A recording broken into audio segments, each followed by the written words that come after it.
All right, welcome to the Speaker Piece podcast. My name is Ian McNaughton. We got two SYP creators joining us. First, SYP creator Scott. Scott, what's up? What's going on? Doing well. It's hot outside, but we're staying cool here, and it's gonna be a good pod. I'm looking forward to it. Should be a good pod. Also joining us is SYP creator Rab. Rab, what's going on, big guy? Man, it's just hot. Nothing else to it.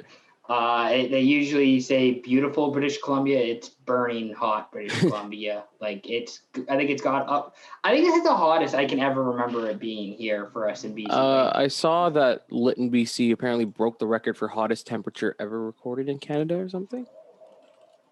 Maybe for this day. I think it would have been like for yesterday. Lytton just broke the record for hottest temperature ever recorded in Canada. Nope, it's 46.1. The record before was 45 degrees in Saskatchewan in 1937, July 5th. Holy moly. Shit. So it's still meant to be 47 on Tuesday. So right, I was gonna say 47. 108 Fahrenheit. So pretty much I'm just going to pull up the weather app right now. So again, we're recording this after 10 after 6 on Sunday night. And yeah, it's 100 for me in Burnaby here, which is it says just 39. Ridiculous. It says 39 for Burnaby. I think it's still set to my old address, but it says 39 for Burnaby on my computer. It was 39 and a half, Scott, when I was driving back from the mall yesterday. That's nuts, dude. Just ridiculous. Yep.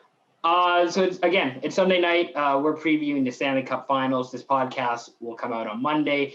Game one of the finals should be on the night of the release of this podcast. We'll do a quick recap of. We're not calling it conference finals. We're calling it semifinals series between Montreal, Vegas. Yeah, I'd say Stanley Cup semifinals because it's not true conferences this year. We just call them. I think most people call them semifinals. Semifinal series. So Montreal beat Vegas in 6 games. Kudos to Arturi Lehkonen for getting the game winner in Game 6 in overtime, like everyone thought. And then the Tampa Bay Lightning defeated the New York Islanders in 7 games, which is a really tough way for your season to end if you're the Lightning. Giving up just 1 goal in Game 7 against the Lightning, but it's a shorty and you don't score any goals. So that sucks if you're the Islanders. But we get a Montreal-Tampa Bay final. All right, none of us are surprised. I guess the Montreal beating Vegas is surprising in retrospect. But any quick thoughts on the semifinal series? On paper, it's an upset. The Montreal Vegas, because Vegas was a 2 seed going into the playoffs, and Montreal technically is the 18th seed in the whole NHL, and that would put them out of the playoff picture. However, this year, because of how the conference lined up, they managed to sneak in. And again, they started the season. The Habs started the season 9-1. They were looking like they were going to be the best team in the North Division, and it's just they had some injuries, and now everyone's kind of getting back and getting healthy and. Yeah, good for them. I picked Vegas to win the cup, and man, the Montreal Canadiens still sure ruined that. So it's a tough way for Vegas to get eliminated. It's also tough a little bit if you're like the Torontos and Colorados, where like Toronto gets eliminated by Montreal. We obviously discussed that, but Colorado, you lose to Vegas, and then Vegas goes and loses to Montreal. So that's a little bit of a slap in the face too. I think if you're the Avs. So this is kind of our Stanley Cup Finals preview. We're previewing the finals. We got a lot. We're mostly talking about finals. We'll talk about some other hockey stuff, but it's mostly the finals. So I guess the first question I have, are the Habs really Canada's team? Is Canada behind the Montreal Canadiens? I'll start with Rab first because Rab roots for a fellow Canadian team. Are you pushing for Canada's team? Yeah, no, I am. Really, I don't want Tampa to win, to be honest. That's it. There's not really much to it. It's more so I also, and I guess the second reason is because Carey Price and even Weber deserve a cup. Those two are my main reasons as to why I'm cheering for them and why I assume many people are cheering for them. I think just Carey Price is such a likable figure, and he's the best goalie of the generation. Like the only one who will even come close to him, in my opinion, will be like Fleury or Vasilevsky. Yeah, and again, I agree with Ralph there too. Is that Tampa won last year, and again, Would it be cool to see them go back to back? Sure. It hasn't been done. It's only been done once since 2000. And yeah, I mean, I don't mind Patrick Maroon. I don't want to see him three-peat though. That's yeah. And again, back to Ian's point about the Islanders losing in Game 7, like that was all Vasilevsky. So again, he stood on his head, and he's gonna have to do it again against the Canadians. Yeah, I'm with Rav too. The Canadians, Canada's first official team since the NHL started in 1917, and they're I don't know. I root for them. Go Montreal, I guess. Le Habitants. Yes. I'm pushing for Montreal because I'd like to see Carey win a cup. Weber, yeah, not quite to the same extent, but I still like to see Price win the cup. It's funny having the debate about Canada's team because now people are just like, well, actually, Canada's team is Team Canada. Like when they play at the World Championships in the juniors, it's like, okay, you're kind of ruining the exercise, though. I'd rather cheer for Price than freaking Mangiapane and Brown. I'm sorry. Darcy Kemper is not as fun to root for than Carey Price. No, I guess Michael DiPietro have to root for him because he's a Canuck. Oh, there you go. Yeah, true. Max Comtois, Adam Henrique were two key cogs on that World Championship team. All right, fine. I will say Troy Stecher. I will mention Troy Stecher. We all like Troy. Troy boy from Richmond. So I guess the question, because Montreal is going to be the underdog once again, like in every series they've been a part of. How does Montreal win this series? Scott, I'll go with you first. How do the Habs win the series? One of Montreal's advantages over Tampa Bay is their depth. Yes, Tampa Bay's depth is very good. Don't get me wrong. I'm just saying that Montreal's got 4 lines that can all score. I don't really trust the Johnson-Maroon line to score against any of Montreal's defense, to be honest. And again, I think more to the depth of Montreal is that, sure, again, Tampa Bay's got Hedman, they got Sergachev, but they're missing Chernak, and I think they're missing another defenseman as well. But Hedman, I was going to say Hedman's not 100%. And that's to my point as well, is that Tampa's defense is kind of hurting where Montreal's defensive core is super solid, and they still have Romanov, who's barely played. He's played like a couple games in the playoffs. So fact is, like, I think Montreal's if our overall depth is better, but it'll come down to star power and what Kucherov can do for Tampa Bay, personally. Rav, how does Montreal win the series? I think Scott really hit the depth part pretty well. They have 4 lines who can score, and I mean they play really well two-way as well. Like Suzuki is also very underrated as a two-way player. I think he can even become like close to a Selke level, maybe not quite like as good as Denault defensively, but like a really good two-way forward that you can have. I guess another thing is, like with the depth is that they do have like certain players that can fit in multiple spots. Like Armia, I think he's on COVID protocol right now. They just announced it this morning. Yeah, he's on COVID protocol. Evans was playing in his spot. So, I mean, it's good to see him back, obviously, because that injury looked brutal when he got hammered by, what's his name, Scheifele. He got decked by Scheifele. That was a brutal hit. I'm not going back to that one, but yeah, I mean, if he's back, like he's a good player. He can fit on that line. I mean, for that line, you don't really need scoring. You just got to like get in, get out, and make sure they don't score. That's mainly their job.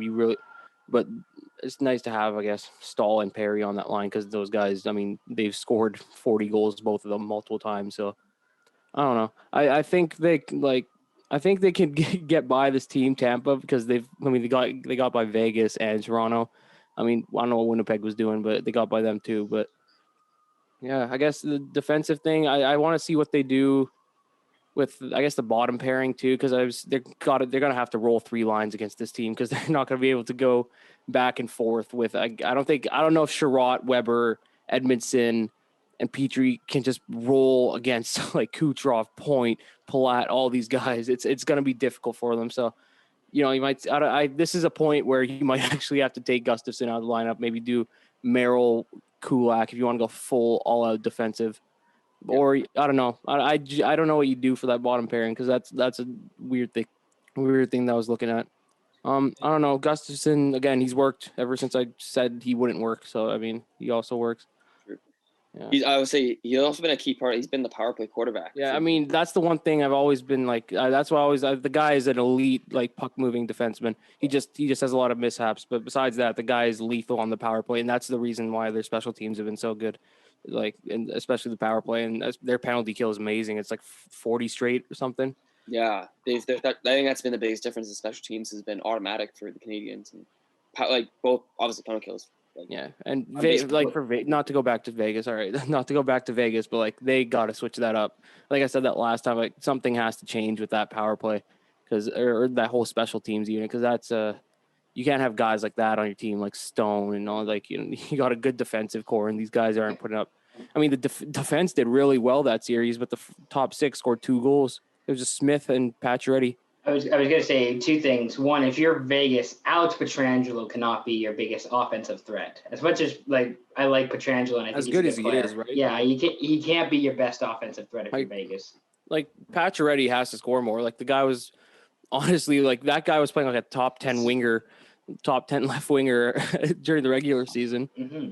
And then, he comes out he came out in that round. And I mean, that's the thing with Montreal. They got guys that can do like lock you down, man. You don't expect it.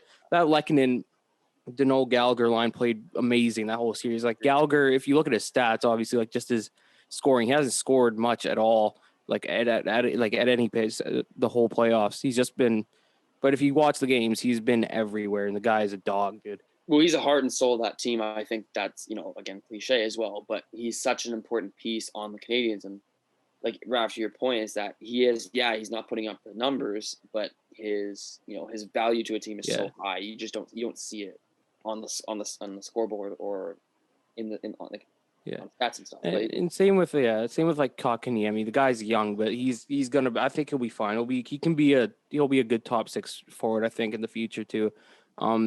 He's someone who he could also become like a decent like 2-way like playmaker kind of player. That's what I've seen him to be. But I don't know. There's a lot of guys that team that I could see like in the future become even better. I feel like I don't know what you do with like Tatar and like because I feel like that's a guy that's like so good and he's on the bench. I doubt he'll get any time anymore.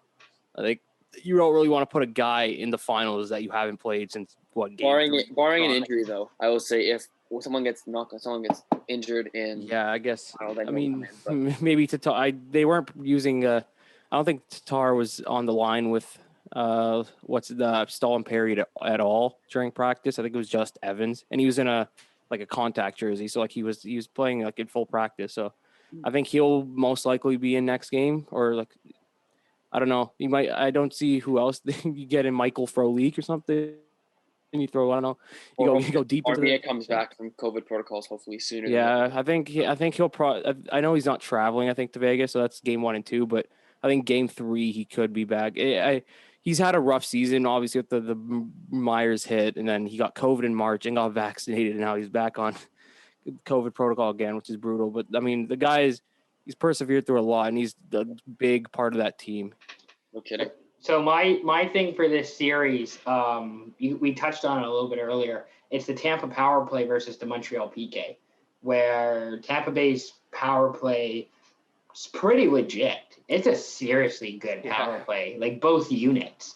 And you go up against Montreal's penalty kill, which has been un fuego. I don't know what that is in French, but pretty hot. I don't know what that's Spanish. That's Spanish. Well, no, en fuego I know is French, but I don't know what the French or Spanish. En fuego is Spanish. I don't know what the French equivalent of that is, unfortunately. But you know what I mean. Like Montreal's PK is very hot, and they like to capitalize on like the quick turnovers and quick 2-on-1s the other way and capitalize on those. I don't know how many of those Tampa Bay will be offering. But if Montreal can still get scoring chances from those odd man rushes the other way shorthanded, it could be a closer series. It might be the difference in this series. So the rushes will definitely be a big part of Montreal's game because that's how they got by Vegas. That's really because if you watch the games, it was like Vegas had much more zone time overall, I think, than that whole series. But the rushes, I mean, the Lehkonen goal was off a rush, I was going to say how they won the series was off an odd man rush goal. That's like it just showed how, like, I guess that brought it all together the way they were winning. I mean, and also it was just a typical hockey play where it's like, goalie makes a great save, like on that shot. I forgot who it was. It was either McNabb or Martinez. I think it was left-handed Martinez shot. that shot it. Yeah. Martinez blocker save, Yeah. and it goes the other way. And I mean, yeah, someone like and ended it.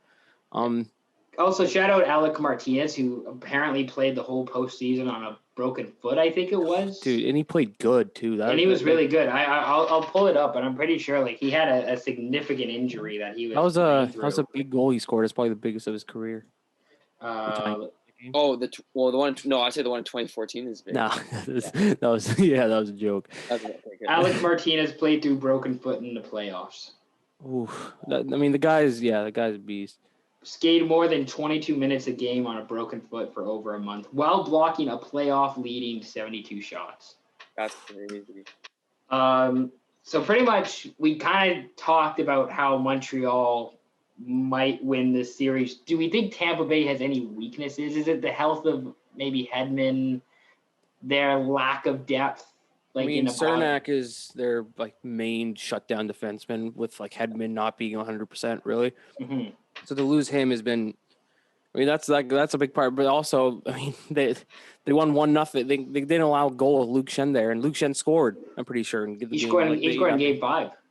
Yeah, that just shows the guy hasn't played at all, and and he played all last year too when they won the cup. The guy's a champion. It's good. They have so much good depth on the team, and it works out. I think they still have. I don't know if Cal Foot's on the team or I don't know. Yeah, he's kind of on the bubble. He's probably in the taxi squad. Yeah, but he could come in too. You got these guys that he's a top 6 defenseman on a lot of teams, and so it's gonna be difficult for Montreal to get by that defense, and just I think the forward core defensively is relatively solid for Tampa, but I think Montreal has an upper hand on that just because I think most of the forward core on Tampa is more offensive. But again, the defense on that team with McDonough, Sergachev for Drouin trade, that doesn't look too good now, obviously, with Drouin not really playing. I think he's away on personal reasons. Yeah. But even before that, the trade was brutal because Sergachev really, Sergachev could be a top 2 defenseman on Detroit. For example. Yeah, I'd be cool with a Sergachev. Hronik. Sergachev, Hronik, Sergachev, Stetcher, Sergachev, Sider. That'd be pretty cool. Sider's coming next year. That's gonna be nice. Scott, do you any weaknesses for the Bolts coming into the finals, second finals in this many years? Health of the team. Again, this is their second run in 2 years, and condensed schedule this year. Bubble last year, which was also condensed schedule. I'm worried about the health, especially if Hedman, if he's got issues, because he logs a lot of minutes, and he's going to have to log a lot of minutes, especially against the Suzuki, Toffoli, Caulfield line, and against frankly any line on that team, because Montreal just rolls them. Is Kucherov healthy? Was he back from Game 7? I didn't actually watch Game 7. But, he did play in Game 7, and he looked fine to me. He didn't. There wasn't much going on that game. I felt like it was just kind of back and forth, and then at the end, it was just the Islanders trying to score, and they got a few good chances. But Kucherov, the guy is lethal. He's gonna be fine. I think. I don't think there's any issue with him. There might be some lingering injury, but at this point, every guy's playing. Everyone's hurt. Yeah, everyone's hurt in some way. I think you asked about weaknesses, and the thing is it's tough. Tampa's so good, and they're $18 million over the cap. But again, that's a whole nother conversation. Yeah. Vasilevsky's health as well. Again, he's another another run in 2 years, and it's the X factor for the series is going to come down to who's better, Price or Vasilevsky. And yeah, that's I think that's the main thing because that's realistically. I think if you ask any player, I saw a thing where it's I think most people think Vasilevsky's the best in the world, but I've seen every year see videos of the players saying who's the best. Someone asks them who the best, and it's usually always Carey Price, because I think it's different playing against Carey Price than it is Vasilevsky, because you don't really have the star-studded defense on Montreal as you do on Tampa, really, with Sergachev, McDonough, and all those guys. But yeah, I guess it does come down to the goalkeeping. The other thing is just scoring, or even I guess trying to stop Tampa from scoring, because I'm pretty sure the fifth. Let me go to the stats. I have them here. I think the 5th leading scorer on Tampa would be the leading scorer on Montreal in points. So, I mean, just that alone, you got to stop those guys from scoring Tampa, which I think Montreal is capable of. I don't know if they can do it over the course of 7 games. But yeah, it's not that I don't think Montreal can score. I think it's the fact that Tampa will just overwhelm them if Montreal is going to take like a goal fest instead of like locking them down defensively. Well, I was going to say, Scott, I think we talked about it before, or maybe I was chatting with my dad about it, about how Steven Stamkos, ridiculously good player.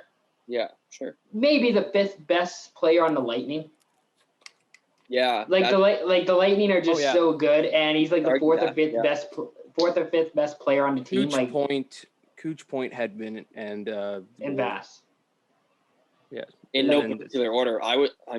Everyone you could argue different orders for all 5 of those guys. You could say, it's up in the air. Like anyone will have a different opinion. Shout out Killorn too. That guy's Killorn, man. He is so underrated. It's insane how like he would be the leading scorer on the other team, Montreal, by 3 points. Like that's like this guy is good too.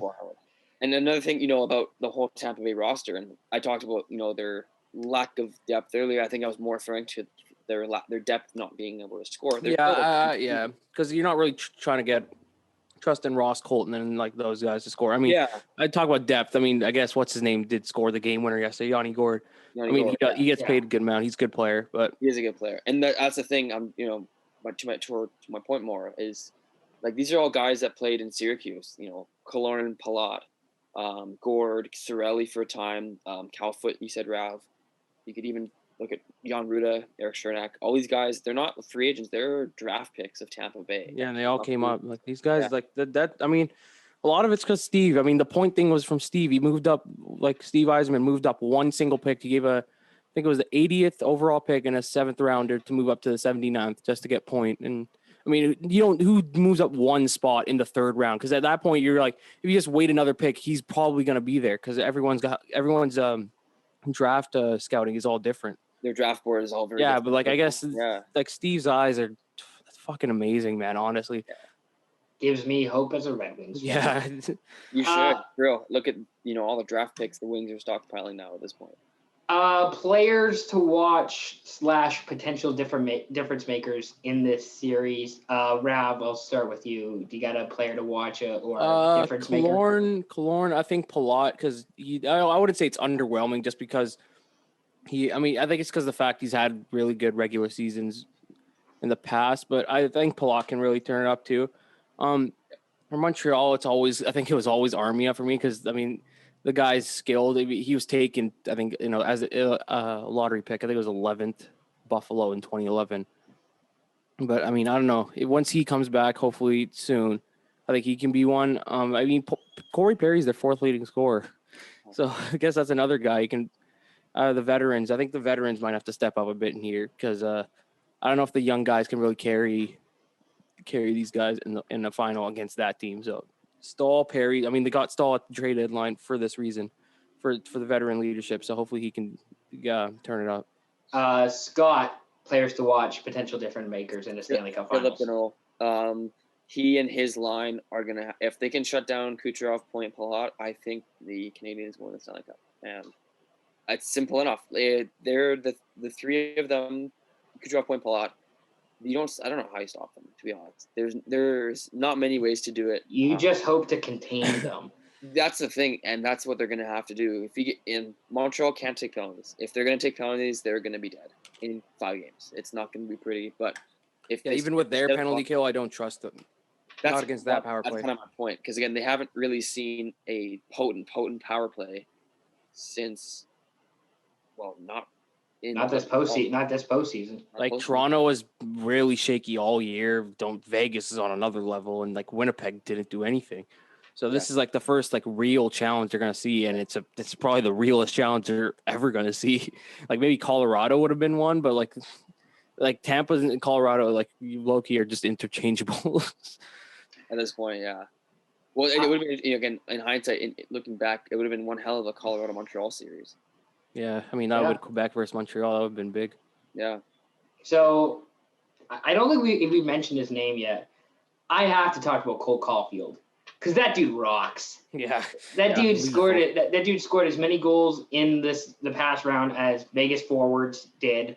I think he scored more than Vegas forwards. If I'm not. I know he scored double the top 6 forwards in that series. Yeah, and pretty much, just the kid rocks. Like instead of worrying about what might he be able to do or what he doesn't have, like with size and physicality, it's like, no, the dude just scores goals for you. Yeah, he's just such a pure goal scorer. It's amazing to watch.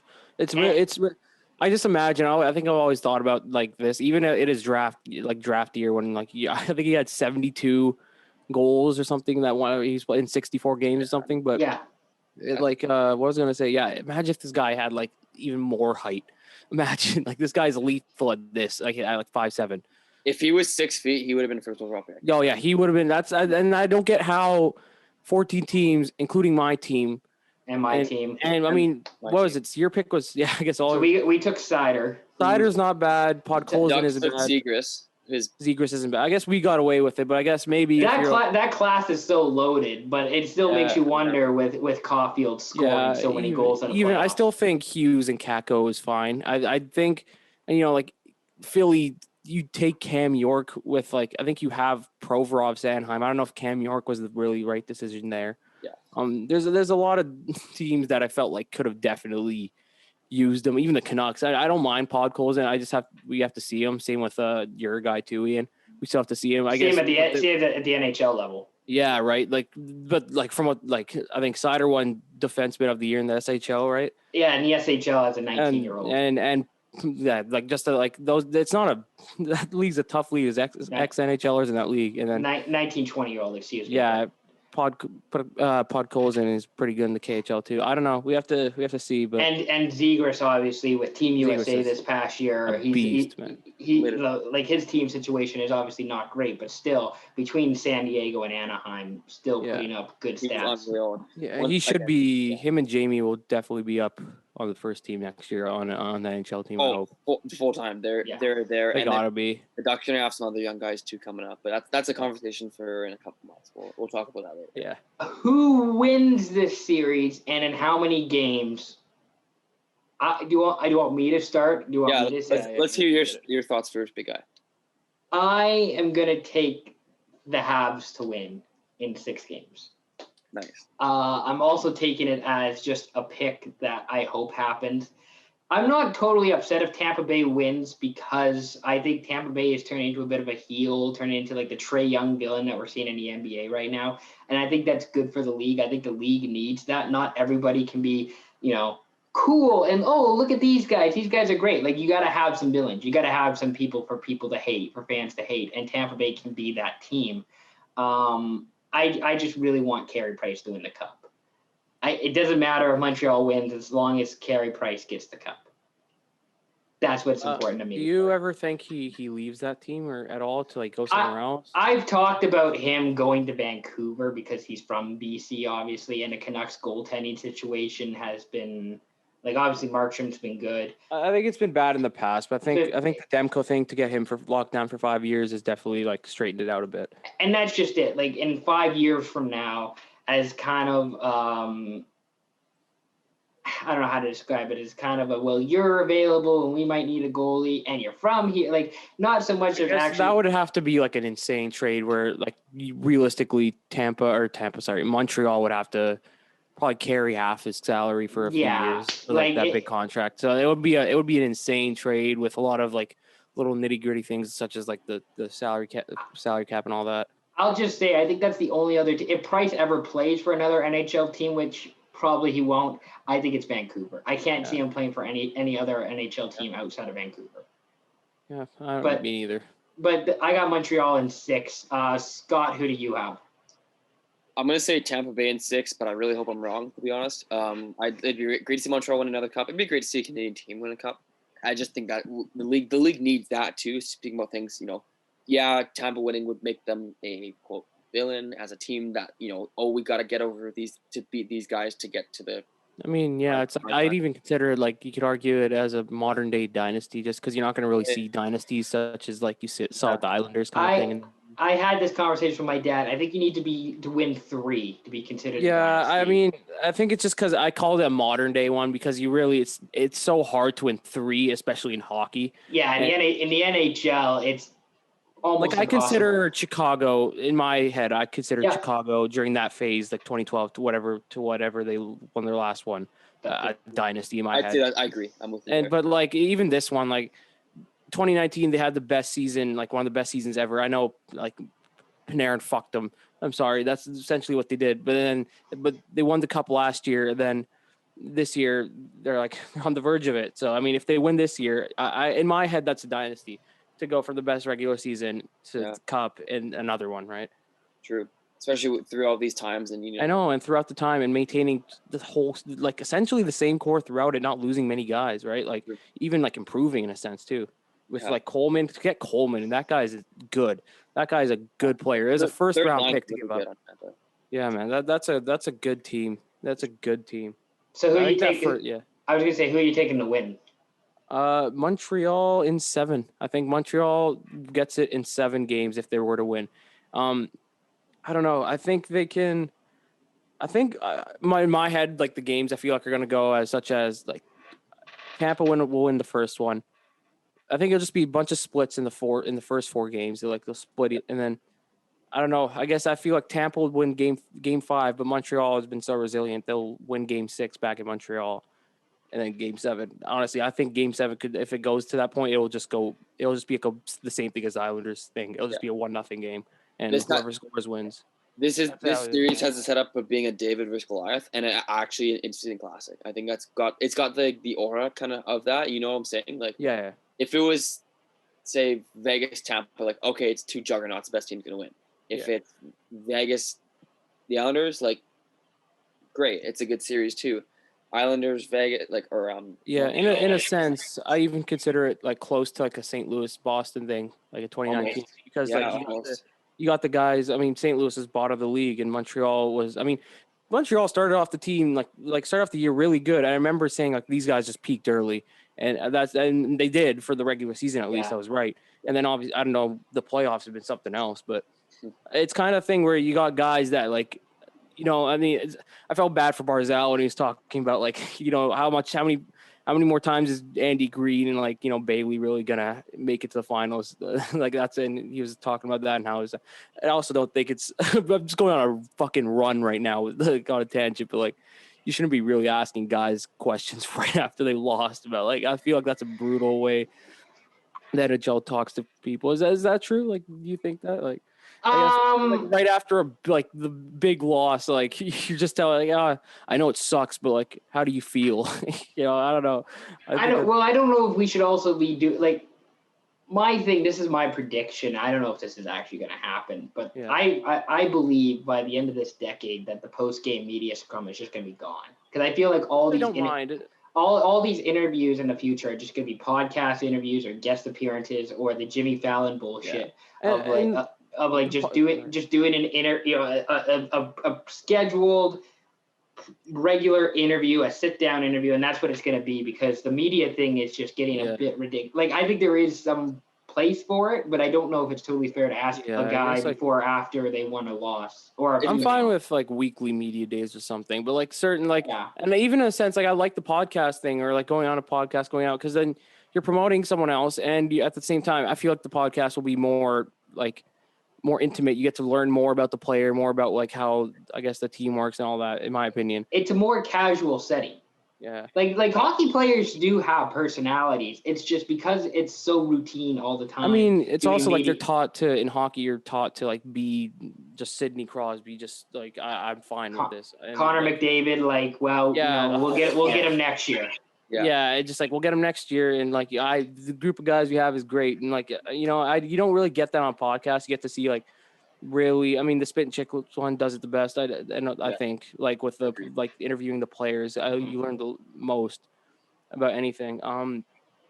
What else? So what was I on before the Barzal thing? I just kind of like you talk about Barzal and Andy Green not getting. Yeah, I was like, it's kind of like comparable to St. Louis Boston in a sense, where you got like, I mean, St. Louis, they had Bouwmeester. How many more chances was he gonna have And Jordan Binnington probably wasn't going to get a better chance after that. I mean, especially the way he's been playing recently. But I mean, he had an amazing Game 7. Yeah, I mean, it's kind of like that sense where like Boston's this big like, you know, you got like Marchand, Pasta, like Bergeron, and then St. Louis. You know, you got Tarasenko, you got these guys, you got Pietrangelo, you got O'Reilly, where like they're good, but like Boston's another level. So I mean, I think Montreal can do it in 7. I don't know if I don't know.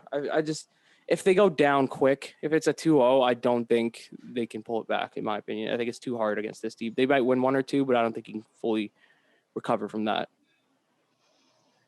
Yeah. And like I said earlier, it's going to be a classic. It's going to be an instant classic. I honestly think it will be. And it's the first Stanley Cup with having fans back now after the pandemic. And I think Montreal is going to be scammed out of this if they don't get like fans. I don't. In my opinion, I feel like it's dumb to have 50,000 people outside and just have 2,500 inside. Arena of that stature has like world-class ventilation systems. Okay, like it'll be fine in my opinion. Like having that many guys packed outside will be the same thing. Oh, I was gonna say, and if you're fully, like, if the people coming in are fully vaccinated, and that too. Like I just don't think. I think it's just like, I mean, that's just the way Canada does it. I mean, we're a bit more conservative here. Like, we'll have another, you know, probably safer summer compared to the States, and then go back to normal. I think Alberta's opening up fully on the 1st, and Saskatchewan. They're a different breed, Alberta. Yeah, but I think Quebec's in a sense is a different breed. But I mean, you can see the fans. You see the fans. I mean, lighting fireworks in the middle of the city. I mean, I don't know. I think the fans deserve it, especially Montreal fans, because that place. Imagine Bell Center right now, like just Game 3 of the Stanley Cup Finals. It's like a 1-1 tie. Imagine that place. That would be awesome. Yeah. So just to confirm and wrap this up for this segment. So I'm taking the Habs in 6. Scott, you have the Lightning in 6. Lightning in 6, and I hope I'm wrong. Lightning in 6. You hope you're wrong, and then Rob has the Habs in 7. All right, so there you go. That's our Stanley Cup Finals preview. Hopefully you enjoyed that. This next story we're going to talk about, it's a bit sensitive. Just an FYI. We're going to talk about the Chicago Blackhawks and the alleged sexual assault story within the organization. Just a few things in my own words here. I probably am not the person who should be. I feel like on the podcast we should acknowledge it and we should be, reporting on it. I'm not the most informed person. I've read the article. I feel like I have an idea, but there's probably more informed people who actually know what is going on and can talk about this. However, I feel like it is something that we should report and we should recognize. And if you haven't heard the story, so it's a complicated one, but there was allegedly sexual assaults of, I believe, 2 players within the Chicago Blackhawks team on their 2010 Stanley Cup winning team. And it happened with a member of the coaching staff. The team didn't report on it when it was alleged at the time, and apparently it was an open secret within the team that this happened.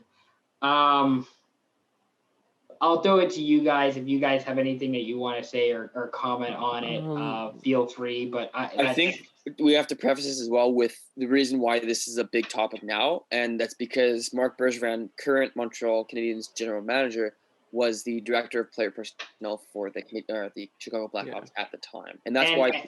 I was going to say the other thing too is that Stan Bowman is the current GM for the Chicago Blackhawks, and this coach was charged for sexual assault, I believe, at a high school or college hockey team. Yeah, I think it was a high school. I think it was like grade 2. I forgot. He's done this again. This is not a one-time incident. Like, this has been a recurring theme in this coach's career. But I mean, to Bergevin's defense, he came out today saying he wasn't aware of any allegations back then. He didn't know anything of it. And he said, just so you can go on the record with that, is what he said. But I don't know. In a sense, you could say that's hard to believe because the article said it was an open secret and everyone on the 2010 team knew. So it's kind of a. It's hard. It's a very great. To your point, Rob, it's a very gray area. Who knows? Like, is the whole team just the players and coaching staff, or is it actually upper management? Including Yeah, I mean, it's insane to me that it just came out now. Like you think one of the guys would say something like, I guess 2010 was a different time. Even now, like it's a hockey thing too, where like, I mean, you don't say anything. It's the McDavid thing again, where like you're just kind of there, like you're just there, the media, just to say what you need to say, and then you're back out on the ice, and it's just a constant circle. You shove everything down so you don't have to say anything. You just don't have to deal with it, kind of thing, which is it's. I mean, it's kind of sad. It's brutal. Hockey breeds a culture of the whole man up thing and don't show your feelings, and that is, again, I've been a believer of this for a long time. Is that it's always been a problem, and that's unfortunate. But some players like that's just really shitty because some players you shouldn't have to man up for some things, and especially something like this it's not acceptable. It's absolutely not acceptable if these allegations are true, obviously. But even like still sexual assault of any kind is horrible and should not happen.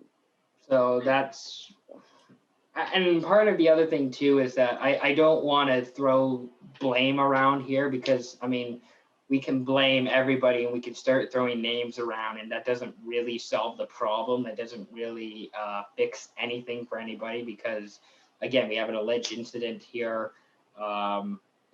It's more just about what we, or at least for myself, what can I do or what can we do to help solve the problem, to help fix it so that this doesn't happen again. And I think part of that stems from having the conversation and talking about it. It's not the first time this has happened. It's probably not the last time it's going to happen. So at least if we can be open about it and have a conversation about sexual assault, and this is a pretty serious one. I don't know if there's going to be any repercussions for the Blackhawks or the NHL. It sure doesn't sound like it. It sounds like there isn't an investigation pending right now, so that's the little worrisome. But I was reading the article. It's I guess in my opinion, it's something that was definitely pushed down by the management too, because they gave the accused guy a positive job reference after they kind of knew about stuff going on. So it's I feel like there's more to it than we know. And I don't know anything. I don't know anything like what else to say. It's just such a touchy subject that I don't know. It's hard to know all the facts too, and that's the part is us speaking. I've only read the article once, and I read it about half an hour to an hour ago, and it's very hard to really get a great grasp on the subject and get to understand what's really happening here without being there and experiencing it. There's so many moving parts to it, and it's hard. Like to both your guys' point, it's hard to know what else to say and what else to really talk about without knowing all the facts. And I think that's with a lot of things, but especially this subject, it is very touchy, and you don't want to say anything, or you don't want to go on the record about saying anything before you know everything. You know what I'm saying? Mm-hmm. I'm hoping. I mean, I hope that like one of the guys on the team, or like that were on the team, can give some light into it. It probably is a difficult thing to talk about. So I see like that. I could see why no one would talk about it at all. But that's, I feel like that would be the best way to really see, not like one of the guys who got assaulted, but just one of the guys that were on the team, just to see what it was like when this was going on. I'll just say, I think one of the biggest takeaways, or one of the things we can all learn from this, is to communicate and to be open with people. I don't think you should be afraid to talk about your feelings, talk about your emotions, or how you're feeling with friends, family. It might be difficult, but and especially in the case of something like sexual assault, that's something that you should let somebody know if that happens. If you see it happening or if you've been a victim of it, tell somebody. That's key. You just got to communicate in all regards. I just hate to see something like this happen if this is true, and hopefully the right people who are responsible for potentially covering this up get some sort of punishment. But this is the NHL, and this is who the league is. It's just kind of, this will go away in a few days, and then we can talk about the finals or something like that. So any other credit, by the way, to Rick Westhead and TSN. Rick is an investigative journalist. He does a bunch of these kind of stories for TSN. Really good piece, really good article. If you haven't already seen, he's done a few of the articles on this. Go check it out. But credit to Rick and TSN for bringing this to the forefront for everybody. Any other final thoughts, takeaways, things you want to say about this before we move on? All right. Finally, we got one more hockey thing before our mailbag segment. Seattle Kraken hired Dave Hakstol to be their new head coach. Scott, Rav, thoughts on the hire for Hakstol? I like it.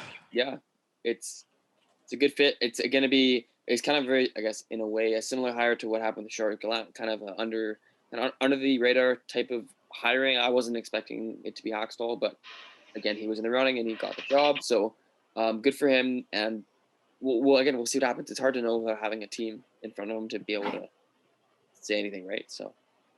Rav, thoughts on the Hakstol hiring for the Kraken? I mean, it is a coach. I know a lot of Flyers fans weren't really fans of him, and a lot of Flyers fans were just like pointing at Seattle fans and just being like, "Oh, have fun." So I don't know. We'll see how it goes. I don't necessarily think he's probably that bad of a coach, even though his track record's not the best. I think he lost. When was he the coach? I know he's the coach from 2015 to something in 2015 to 18. I think he had like an NHL 500 record or a little bit above 500 yes. points percentage. Yeah, he lost in the first round and did the classic Flyers thing where you missed the next year and then lose in the first round again. And then he got fired, so he didn't even get to miss the playoffs the next year. Yeah, he didn't even get that chance. I mean, he started off 12, 15, and 4. So, I mean, I think it was bound to come. Yeah, I guess most people think he's a coach. That's what I've seen on most threads that I've read about him. We'll see. I don't know. It's one of those things where I don't know until I see a team around him. Once I see a team, I can see how it's gonna go. I think him and Ron Francis already had a relationship from before too, so maybe that played a factor. But yeah, we'll see. So, like you mentioned, Rav, Hakstol was the coach in Philadelphia. Was the assistant coach from 2019 to 2021 in Toronto. He primarily worked on their defense, and Toronto's defense improved quite a bit this season with the Brody signing. Just, I think all around the defense was better this season with Toronto. Obviously, Hakstol comes from the University of North Dakota, where he's had a successful collegiate career. I think he made 11 NCAA ice hockey tournaments for Frozen Four, so he's got some experience with the University of North Dakota.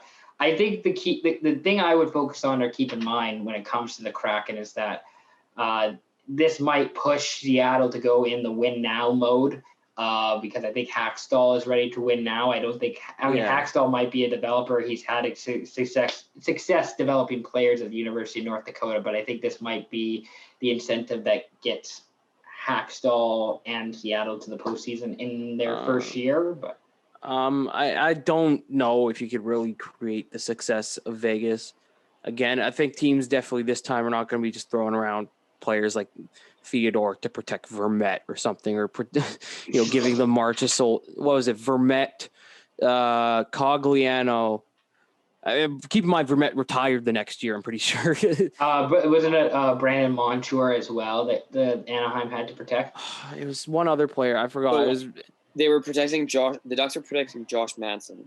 Josh Manson, that's who it was. And Sammy Vonnin. So they and that's the other guy. Vegas got Shea Theodore and Clayton Stoner. They picked Clayton Stoner in the draft. And that was good. Yeah, that's a good cap dump. But I mean, $3 million.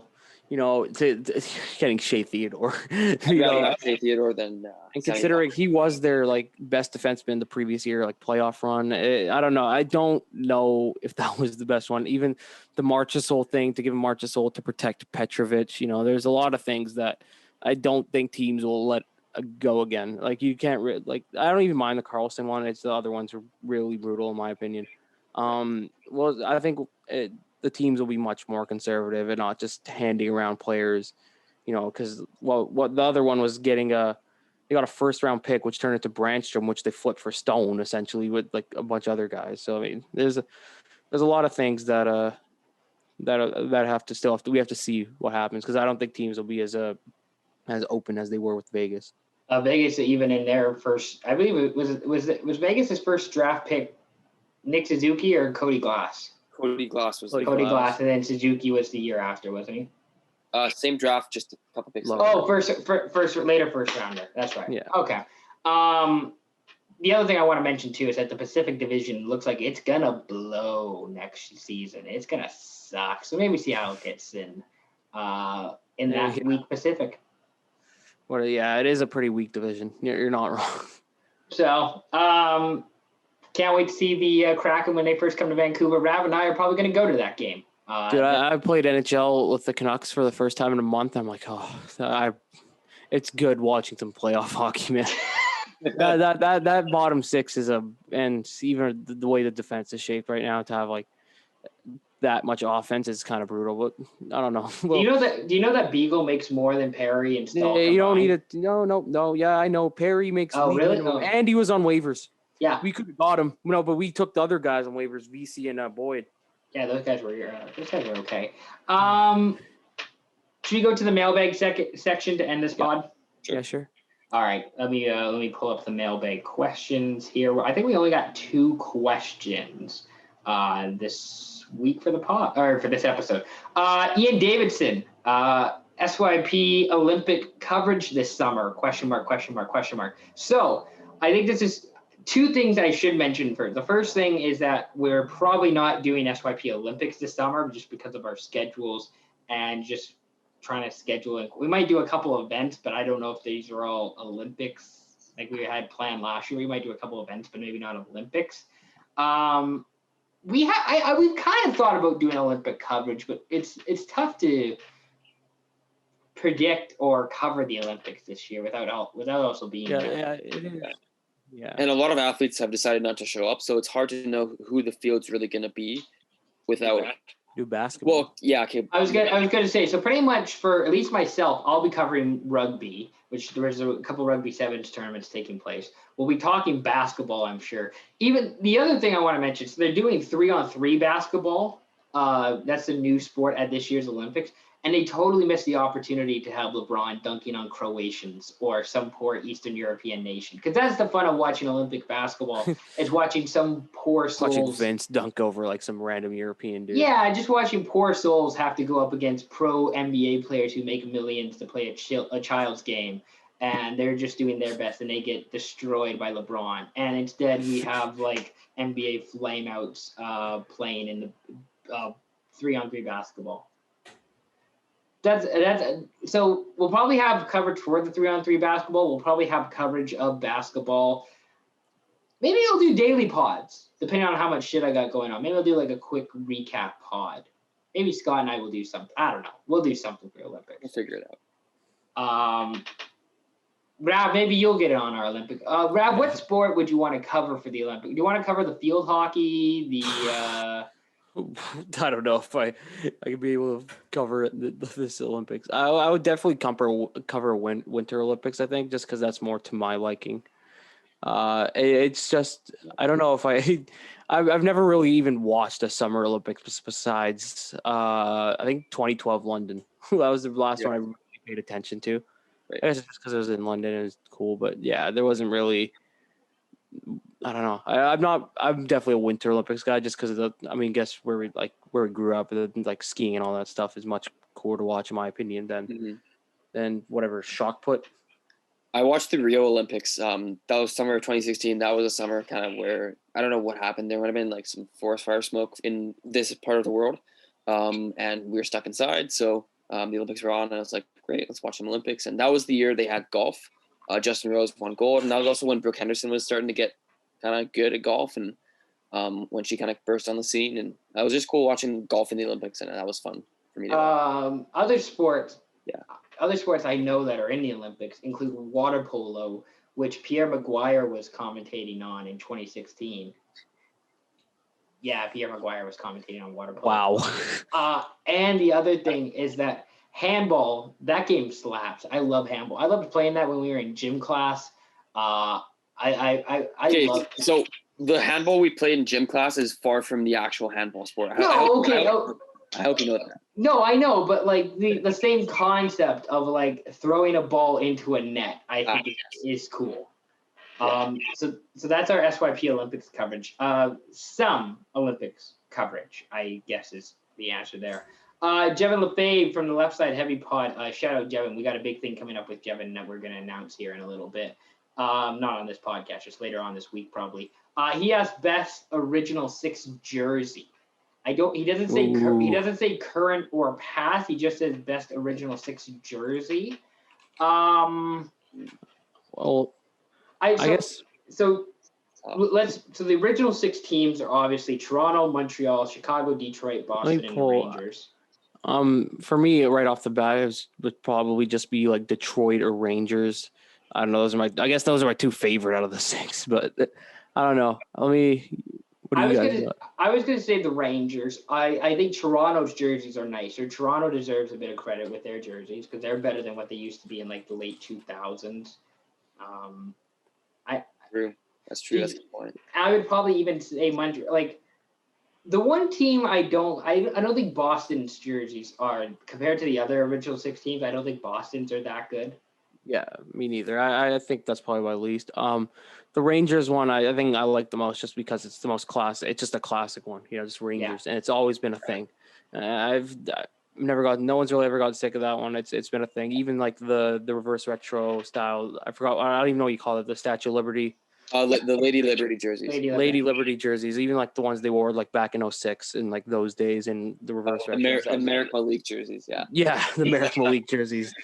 Those jerseys I think those ones are my favorite out of all. I have Detroit jersey too. Chicago's good just because it's like a classic one too, but I would say those 3 American teams are my favorite. I have 3 that come to mind, and they're all kind of from significant moments in these 3 teams, like I guess franchise histories. 90s Rangers jerseys, the one with when Messi was on the team. Yeah. Those are classics. Probably one of my favorite original 6 jerseys. I'm also going to say Chicago's one of their Winter Classic jerseys. I think it would have been 2009.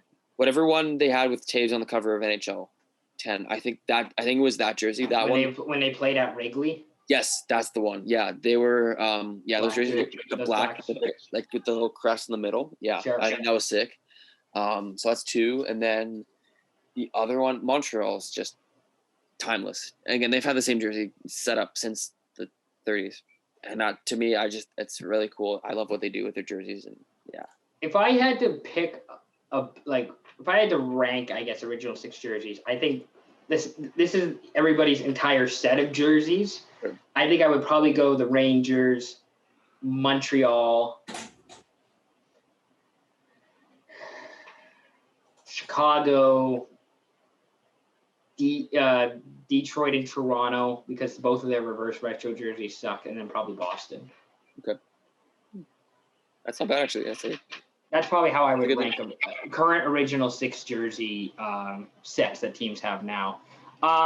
That's the mailbag. Just 2 questions. I think that's just the pod as well. I think we could just end it there. Boys, anything you want to say before we head out here? Yeah, just the Tampa Bay Montreal thing. That's gonna be. I don't know whether to see a lot of goals or whether there be a lot of goals or not. Those are arguably the 2 best goalies of the generation. Really, the only one I could think of that really comes close, I think you could even argue he's much better than them, is Henrik Lundqvist this generation. But like besides that, Fleury Lundqvist. I would say, yeah, I guess like. In my opinion, I think Lundqvist is better than Fleury overall just because of the consistency over the years throughout the playoffs and the regular season. He's never really had a bad season where Price, Fleury, maybe not Fleury in the regular season, but playoffs, he's just never been consistent at all. I just think this goalie matchup is going to be nice to watch. I agree. Two of the best in the show, and it's gonna, like I said earlier in the pod, it's gonna come down to who's the best goalie, who's hot, and I think it's gonna be Vasilevsky, but I hope it's Price. Yeah, right. The difference. Yeah. That's the podcast. I hope Montreal wins. I'm rooting for Carey Price. Thank you very much for listening. If you live in BC, make sure to drink water. Make sure to stay in the shade. Don't walk on your back patio without some sort of shoes or flip-flops or sandals on, because I've made that mistake it's concrete kind of tiles that are in my back patio. So that was kind of a mistake walking out there in my bare feet. But be sure to drink water, stay safe, stay in the shade, maybe go to a lake. Scott, do you have a favorite lake in Squamish that you prefer, a go-to lake if you're going to go cool off? Yeah, go to Brome when it's during the week when it's not busy. Go to Brome during the week. Yeah, there's other lakes I'm not going to mention on the podcast because it's public knowledge, and I don't want to spoil some of the secret spots. Thank you. Yeah, go to Brome. Go to Brome. That's Scott's advice for the week. Go to Brome this week. Thank you very much. You know where to find us. We're on Spotify, Apple Podcasts. Like this video on YouTube. Subscribe to the channel as well. YouTube content has been kicking butt lately, so be sure to get in more on that. Thank you very much for watching. Thank you very much for listening. We'll do this again soon. Peace out.